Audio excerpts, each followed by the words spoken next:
Welcome back to another video. In this video, I'm going to be talking about how self-care and self-compassion can help you to speak up from your true and authentic voice. Now, if you're wondering what the link between the two is, let me explain. Do you ever set yourself high expectations that you find difficult to meet? For example, do you expect that you should be getting through your to-do list more quickly, more easily? You should be getting a lot more done. Do you feel also that maybe you should be able to juggle work and family and sport and entertainment and cooking and cleaning and so on more effectively? Or do you feel as though perhaps at work you should be further up the ladder, further along, earning more, doing more?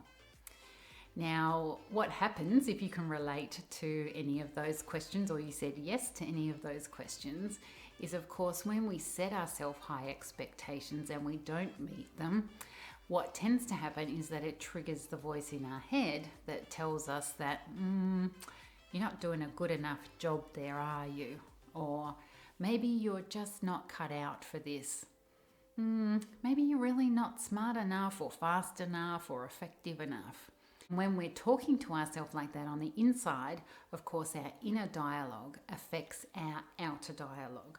So as long as we're feeding that inner voice that has us believe that we're not good enough unless we do all this stuff, tick off our to-do list, juggle things perfectly, then we start to believe it and we start to withdraw, we start to question our voice because our inner voice is telling us these stories. And of course, that's actually not that effective, because when we want to speak up with power and presence, it's really important that our inner dialogue is as supportive as possible. So by having more self-compassion, by practicing self-kindness, by recognizing that your to-do list and how much you get done in a day is not equal to your self-worth, is a really important factor to help you to speak up confidently and from your true and authentic voice. Now, the metaphor I like to use to explain this a little bit further is to imagine that you're a garden hose. Now, might sound a little bit strange, but just play along with me here. So imagine that you're a garden hose just like this. You know, you're long, slender, stretched across the lawn, and it's your job to carry water from the tap to the lawn, to the plants, to the trees, and to feed them water, which then helps them to grow and to flourish. Now, as long as you're nice and flexible and you're taking the water to the right spots, then of course the environment around you is going to flourish. Now, what happens, however, is that if you're a hose that's not looked after, maybe you're left out in the sun for a bit long, you start to go a bit brittle. Maybe you're left out and you get trodden on or run over by a lawnmower, then what can happen is that you start to develop kinks. You might start to get a few holes in you, and you're just not able to do the job that you're there to do, which is to water the garden and have it flourish around you. And so if you're not looking after yourself, if you're a hose that's just being neglected, and you're not being wound up and put away at night, you're left out in the sun for too long, then of course you're not going to be able to look after the environment around you as effectively as you would do otherwise if you had been well looked after. So if we're like a bit of a garden hose, then looking after ourselves is how we're able to then function most effectively, help to nourish those around us and the environment around us, and therefore help to reduce the likelihood that we're setting off that little trigger that has that internal voice start to feel as though we're not as good as and as if we're less than, which in turn inhibits us from speaking up.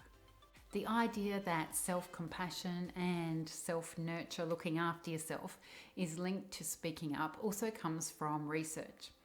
And Associate Professor Kristen Neff, who's from the Department of Human Development and Culture at the University of Texas and one of the world's renowned experts on self-compassion, says that when we're not looking after ourselves, we become more anxious, more insecure. And then if we do fail at something, we don't achieve something we've set out to achieve, then we can feel much more hopeless and powerless, and also start to feel as though we withdraw and we feel more disconnected from others. Now, when we start to feel disconnected from others, of course, that creates a feeling as if there's like a bit of a wall between us and other people. And that also has us hold back and hesitate when it comes to speaking up from our true and authentic voice. On the other hand, their research shows that when we practice self-compassion, it's linked to feeling much more self-empowered, developing inner strength. And of course, feeling empowered and having greater inner strength help us to speak up more. And there's that direct link between personal power and speaking up. Instead of beating yourself up, try lifting yourself up. Good questions to ask are, what is it that has me feel good about myself? What is it that I'm saying to myself that might be a story that's just not true? What is it that has me feel as though I'm really nurtured and nourished? Is it looking after my diet and eating well? Is it getting regular exercise? Is it fitting in some me time, sitting on the couch or out on a balcony, having a cup of tea or coffee? What is it for you that has you feel as though you're well cared for? Sometimes it can also be looking at things that contribute to your energy and have you feel good, and also being able to manage things that take away from your energy and have you feel less than or bring you down. So managing your energy is really important as a way to practice self-nurture and self-care. So look for ways that you can lift yourself up rather than beat yourself up, and that way you can help to manage that little voice in your head that can have you hold back and hesitate when it comes to speaking up for yourself and expressing yourself from your true and authentic self with that power and presence that's so important. I'll finish with a quote from Kristen Neff, which is this one.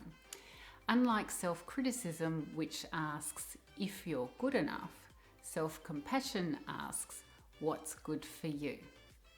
I hope you found a value in this video, or I hope you found some value in this video.